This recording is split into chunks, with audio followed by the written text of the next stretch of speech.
The kiss barely lasts 3 seconds. But the room dies the moment her lips leave his. Amara doesn't even realize the music has stopped until the man's hand closes around her wrist, firm and unyielding, his dark eyes locking onto hers like she's trespassed somewhere forbidden. The bar is loud, filthy, alive. Yet suddenly it feels like a courtroom where she's already been judged.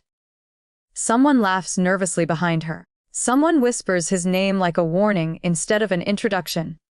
She tries to pull away. He doesn't let her. "Do you know who you just touched?" he asks quietly, his Korean accent smooth and dangerous, like a blade wrapped in silk.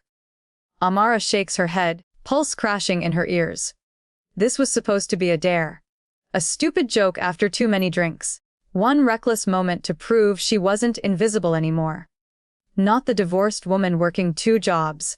Not the one counting tips and overdue bills. Not the woman everyone stopped seeing once her marriage and money disappeared. But the way every man around them straightens, the way security subtly closes in, tells her the truth too late. She has crossed into something she doesn't understand. "You don't kiss men like me and walk away," he murmurs, leaning closer. Not threatening. Certain. Her phone vibrates in her pocket. Once, then again. Unknown number. One message burns into her screen. "We know who you are. Come quietly." Her breath stutters. Before she can speak, his grip loosens. Relief hits. Until he presses a black card into her palm, his fingers lingering just long enough to remind her he could have held on.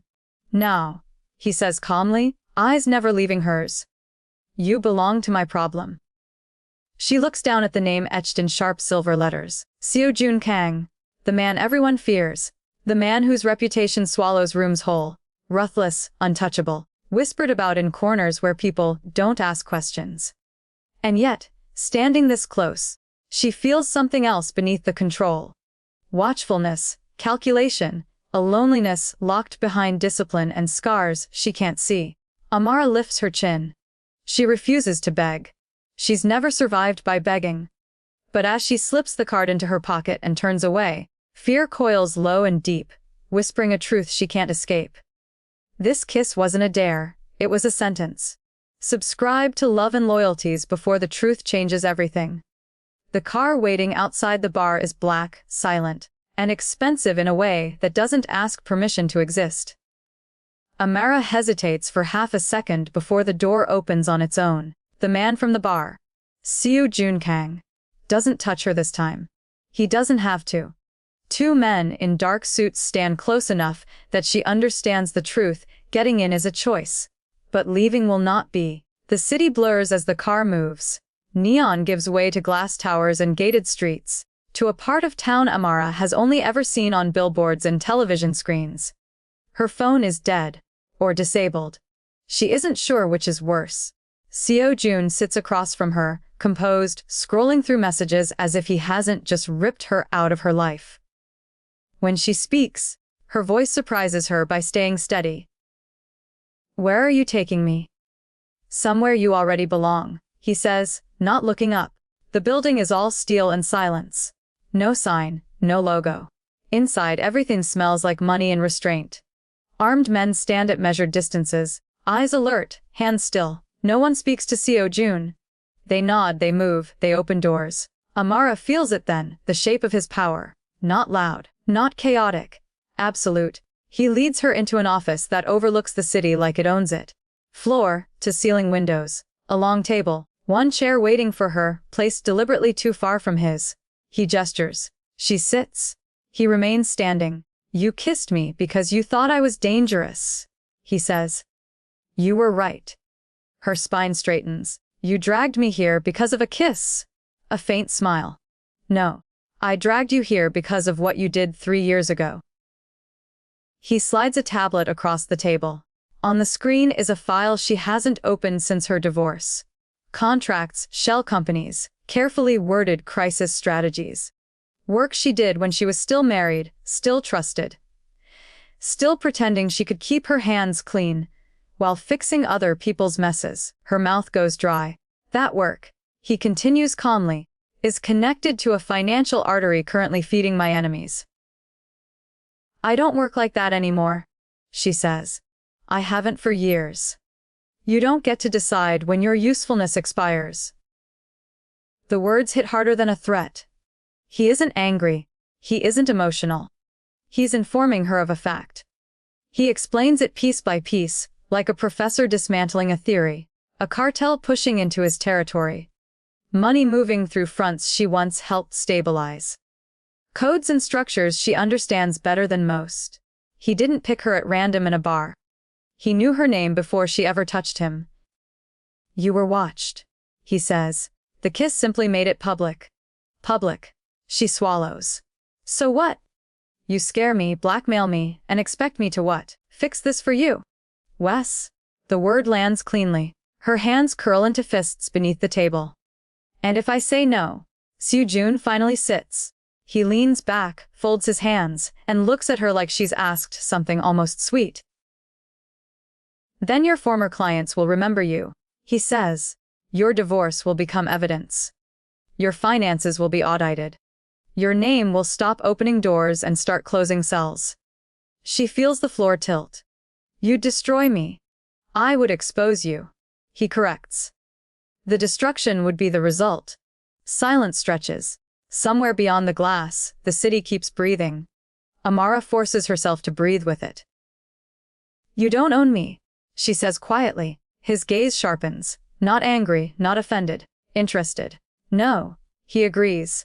But I control the space you're standing in. She stands. Her legs shake, but she stands anyway. I won't be threatened into slavery. He rises too, taller, closer, the air changing between them. This isn't slavery, he says. It's alignment. You will do what you already know how to do. You will be protected. You will be compensated. And when I'm done? She asks. There is no done. The honesty is brutal. She turns toward the window. Toward the city she thought she understood. Somewhere out there are her second job, her tiny apartment, the life she's barely holding together. Somewhere out there is the version of herself who believed one reckless kiss couldn't change everything. Behind her, his voice softens, not with mercy, but with something more dangerous. Respect. You have dignity, he says. That's why this works. If you were weaker, I wouldn't bother. She laughs once, sharp and humorless. That's supposed to comfort me. No, he says. It's supposed to prepare you. He steps closer. Not touching. Never touching. You will work for me. You will help me bleed them without firing a shot. Or you will walk out of here and watch everything you've built, what little remains, collapse. He places a phone on the table. New.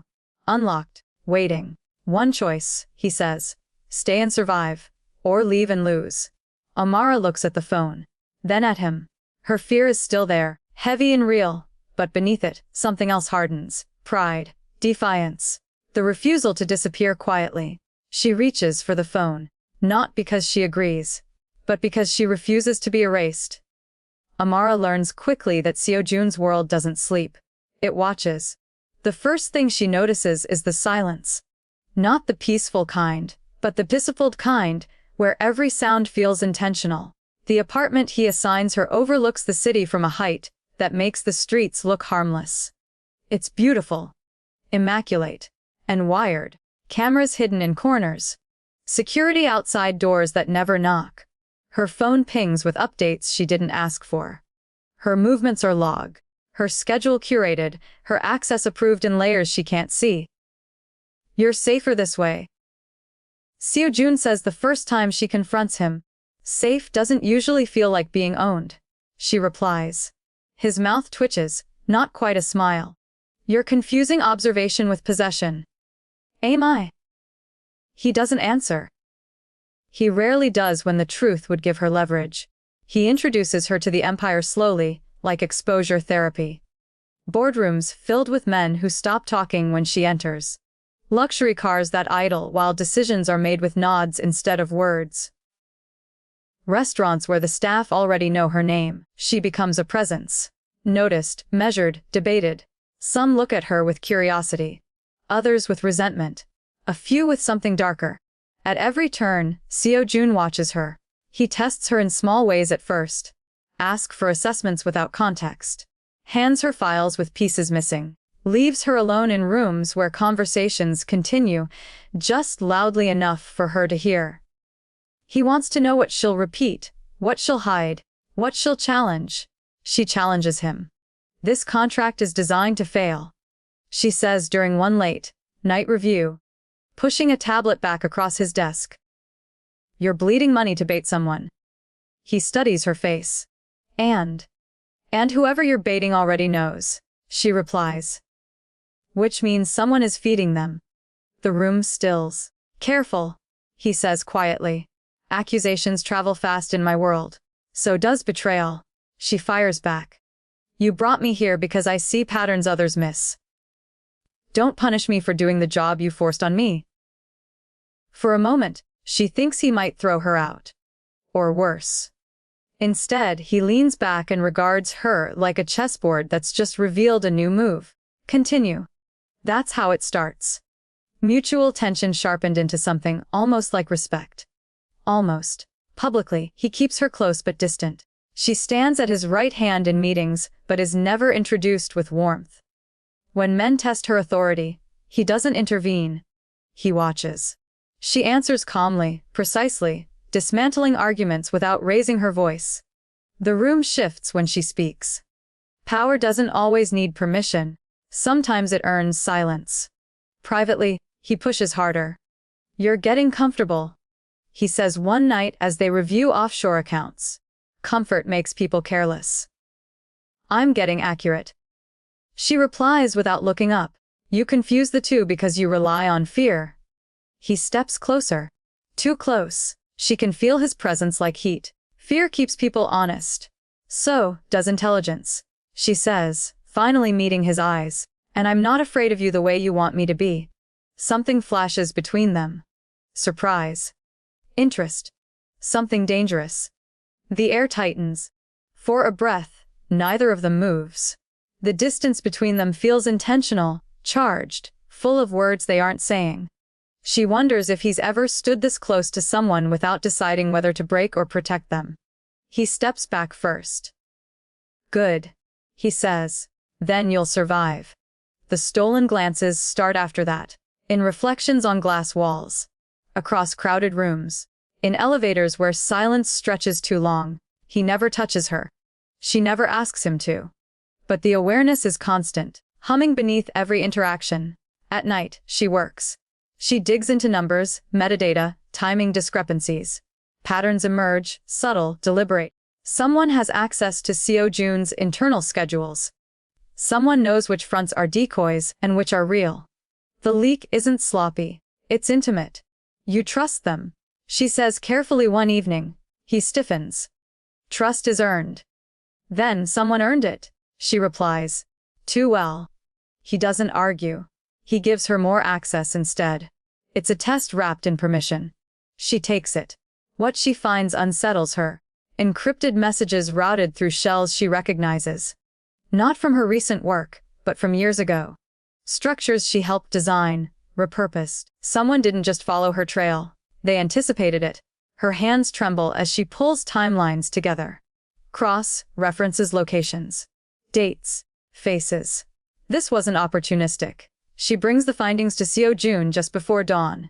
He listens without interruption, jaw tight, eyes dark. This means, he starts. That I was marked long before the bar, she finishes. The kiss didn't start this. It exposed it. Silence presses down between them. Why you? He asks finally. She swallows. Because I was useful. And because I was reachable. He studies her like he's seeing her for the first time. Not as leverage, not as a tool, but as a liability he didn't fully calculate. Someone wanted you here, she continues. Close to you. Visible. Vulnerable. And you didn't know, he says. No, she admits. But I'm starting to know who. She hesitates, then opens one final file. A name flashes across the screen. Someone from his inner circle. Someone who smiles easily. Someone who has stood beside him for years. Co. June's expression hardens into something cold and lethal. Say it. He commands. She meets his eyes. I think I was chosen as bait. Not by chance. By design. The weight of it settles heavy and irreversible, and somewhere deep inside, Amara realizes the most terrifying truth of all. She didn't step into Seojun's world by accident. She was led there. The betrayal doesn't arrive quietly. It detonates. Amara is standing beside Seojun in a room full of cameras and polished smiles. The air thick with money and false civility. The press conference is meant to be routine. Another step toward legitimacy. Another carefully staged illusion of control. She's dressed in black, composed, prepared. She knows the numbers. She knows the narrative. She knows exactly where she stands. Or she thinks she does. Seojun steps to the podium and doesn't look at her. The first sentence is sharp enough to cut. Effective immediately. Amara Lewis is no longer affiliated with my organization. A murmur ripples through the room.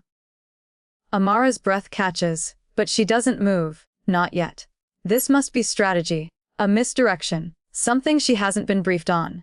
Then he continues. An internal audit revealed financial misconduct. Millions unaccounted for. Breaches of trust I will not tolerate. The room tilts. Cameras swing toward her like weapons. Reporters whisper her name. Her name. The one he promised to protect. The one she rebuilt from ash. She turns toward him, waiting for the signal. The flicker of reassurance. Anything. Seojun finally looks at her, and his eyes are empty. Security, he says calmly. Escort her out. It feels like a slap. No, she says quietly, the word barely making it past her lips. He doesn't acknowledge it. Hands close around her arms. Gentle, firm, rehearsed. She resists just enough to show dignity, not desperation. The cameras capture everything, the shock on her face, the humiliation, the moment her control fractures. Seojun, she says, louder now. Look at me. He doesn't. By the time she's pushed through the doors and into the rain, the headlines are already being written. Fallen fixer. Mafia king cleans house. Trusted advisor exposed. Her phone explodes with messages. Clients dropping her. Friends distancing themselves. Anonymous threats flooding in between the accusations. She stands on the steps, soaked, trembling, while the world decides who she is without asking. She laughs then. A broken sound. Because of course this is how it ends. Used. Discarded. Publicly executed without blood. She doesn't go back to the apartment he gave her. She doesn't answer the car waiting down the street. She walks. Through rain, through stairs, through the remains of a life that collapses behind her with every step. By morning, she is done. When she storms into his office hours later, there is no fear left, only fire. The guards hesitate. No one stops her. Seojun is alone, standing by the window like the city still belongs to him. You destroyed me, she says, voice shaking with fury. You didn't just cut me loose, you fed me to them. He turns slowly, expression unreadable. You said you wouldn't expose me. She continues. You said I'd be protected. I said you would survive. He replies. She laughs bitterly. This is survival to you. You're alive, he says. Unjailed, unburied, runned, she snaps. I trusted you. The word lands harder than any accusation. For the first time, something flickers across his face. Not guilt. Not regret. Something like restraint stretched thin. You trusted me knowing who I am, he says quietly. That was your mistake. No. She says, stepping closer, pointing at her chest. My mistake was thinking power meant honor. Thinking you saw me as anything more than disposable. Silence coils between them. He doesn't deny it. That's what breaks her. I chose myself every step of the way. She says, voice cracking. I didn't beg. I didn't betray you. I did the work. I earned my place. And you still don't understand. He says, low. This was the only move left. Then you should have let me choose. She fires back. Not humiliate me like a criminal in front of the world. She wipes at her face angrily, refusing to let him see tears. I won't be your shield. I won't be your sacrifice. He takes a step toward her. She steps back. Don't, she warns. I walked into your world because you cornered me. But I'm walking out because I refuse to disappear quietly. You won't survive without my protection, he says. She lifts her chin. I survived before you. I'll do it again. For a long moment, they stare at each other. Two people who understand power too well to pretend this doesn't matter. If you walk out that door, he says, I can't pull you back. She smiles, small and shattered. I don't want to be pulled back. She turns before he can say anything else. Before she can see whatever truth he's hiding behind control and silence. She walks out. What she doesn't see is the moment his hand tightens into a fist. What she doesn't hear are the orders he gives the second the door closes. Names spoken sharply, movements triggered, traps sprung. What she doesn't know is that the humiliation was never punishment. It was camouflage. By sundown, the people hunting her will believe she's broken, discarded, no longer valuable. And for the first time since the kiss that started it all, Amara Lewis will be invisible. Exactly the way Seo Jun needs her to be, if she's going to live. The city believes the story it was given. Amara Lewis is finished. Disgraced. Cast out. That belief keeps her alive. For days, she moves quietly, cheap motels, borrowed coats, borrowed names. She ignores the noise online, the accusations, the way her name trends beside words like fraud and traitor. Pain comes in waves, but beneath it is something colder and steadier, awareness. She knows now how power really works. She knows humiliation is a weapon, and she knows Seo Jun Kang never does anything without calculating the fallout. What she doesn't know is how far he's willing to go. The war ends without warning. It starts at dawn with raids that don't make the news. Warehouses emptied, accounts frozen. Men vanishing from hierarchies they once ruled. By midday, the leaks surface documents released to the right journalists. Evidence time to detonate reputations instead of buildings. Names fall. Alliances fracture. The man inside Seo Jun's inner circle, the one who fed schedules, rotes, and access, tries to flee the country and is intercepted before he reaches the airport. By nightfall, the truth is undeniable. And by morning, Seo Jun steps in front of the world again. The same press. The same cameras. A different posture. Amara sees it from a cracked television in a diner, coffee gone cold in her hands. She doesn't plan to watch. She tells herself she's done. But when his face appears on the screen, something tightens in her chest. He doesn't open with control. He opens with honesty. I lied. Seo Jun says into the microphones, voice steady, eyes unflinching. And I did it deliberately. The room shifts. He explains the breach. The internal betrayal. The attempt on his empire that required bait convincing enough to draw enemies into the open. He names the culprits. He releases proof. Transactions, messages, timestamps. The narrative collapses in real time. Then he does something no one expects. He says her name. Amara Lewis was never guilty. He continues. She was targeted. By my enemies and by me. The words land like thunder. She was the most capable strategist in the room, and I sacrificed her reputation to protect her life. The reporters erupt. Questions fly. Accusations, shock. Seo Jun lifts a hand, silencing them. I don't expect forgiveness, he says. I expect accountability. And then, slowly, deliberately, he steps away from the podium. The camera angle changes. Gasps ripple through the room. Seo Jun Kang, the man who has never bowed to anyone, turns toward the side entrance and drops to his knees, not metaphorically, physically. The sound of it echoes, knees to marble, power to humility. This apology is not strategic, he says, voice lower now, rougher. It is personal. The doors open. Amara freezes. She stands at the back of the room, unsure how she got there, unsure why she came at all. Her clothes are simple, her face bare, no armor left to hide behind. She expects eyes on her, whispers, judgment, but all she sees is him, kneeling, waiting. I took your choice from you. Seo Jun continues, eyes fixed on the floor. I used your strength without your consent. I mistook your dignity for resilience that could endure anything. He swallows. I was wrong. Silence crushes the room. I don't ask you to return to my world, he says. I ask you to know the truth. You were never owned. You were never disposable. You were the only equal I had. Her breath shakes. She takes one step forward. Then another. The cameras capture everything. The distance closing, the woman he once humiliated now, standing where no one else ever has. Seo Jun looks up at her for the first time since he knelt. There is no command in his eyes, no control. Only exposure. If you walk away, he says quietly, I will not stop you. I will protect you from the shadows I created, and then I will let you go.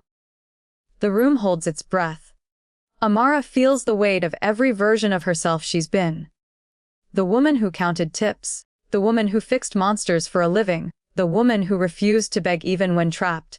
She remembers the rain, the cameras, the loneliness. She also remembers the moments he listened. The respect he learned too late to give gently. Stand up, she says. He doesn't move. Seo Jun, she repeats, voice steady. Stand up. He rises slowly, carefully, like someone afraid to reach too far. I don't belong in your shadow, she says. And I won't be your redemption story. I know, he replies. If I choose you, she continues, it's not because you knelt. It's because you learned. He nods. Then choose freely. She looks around at the watching world. At the men who once doubted her. At the cameras that tried to bury her. Then she looks back at him. I choose partnership, she says. Transparency. Consent. And I walk away the moment you forget who I am. A corner of his mouth lifts.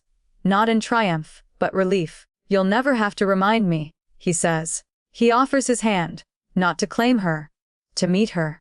She takes it. And in that moment, the world understands something new. Power didn't bring them together. Choice did. 6 months later, the city feels quieter. Not because it's changed, but because Amara has. Morning light fills the apartment they chose together, not as a fortress, not as a cage, but as a home. There are no guards outside the door, no cameras hidden in corners, just glass, warmth, and the low hum of a city that no longer feels like it's waiting to strike. Amara stands barefoot in the kitchen, coffee warming her hands, watching Seo Jun move through the space like a man who finally understands stillness. Power still follows him. It always will. But it no longer leads. She didn't step back into his world the way it was. She reshaped it. Contracts rewritten. Lines drawn. Truth demanded where silence once ruled. She works now because she chooses to, not because survival requires it. Her name, once dragged through headlines, has been restored, not as an accessory to his power, but as a force in her own right. At night they talk. Not about enemies or strategy, but about the past they survived and the future they're building carefully, deliberately. Some nights are quiet. Others are filled with laughter that still surprises them both. There is no fear in her chest when she sleeps. No tension in her shoulders when footsteps approach. Love, she's learned, is not the absence of danger. It's the presence of trust. On a rainy evening, they return to the bar where it all began. The neon is softer now. The music slower. Seo Jun doesn't stand apart anymore. He stands beside her. When someone brushes past her shoulder, his hand finds hers, not to claim, not to warn, but simply to connect. She squeezes his fingers once. Grounded, certain. The kiss they share this time is unremarkable to anyone watching. No gasps. No whispers. Just two people choosing each other in a room that no longer holds power over them. Amara knows who she is now. Not a woman rescued. Not a woman owned. Not a woman erased and returned. A woman who chose. And Seo Jun knows who he is with her. Not a king demanding loyalty, but a man who learned that love is not possession. It is protection freely given. If this story touched your heart, subscribe to Love and Loyalties and comment which couple you want next.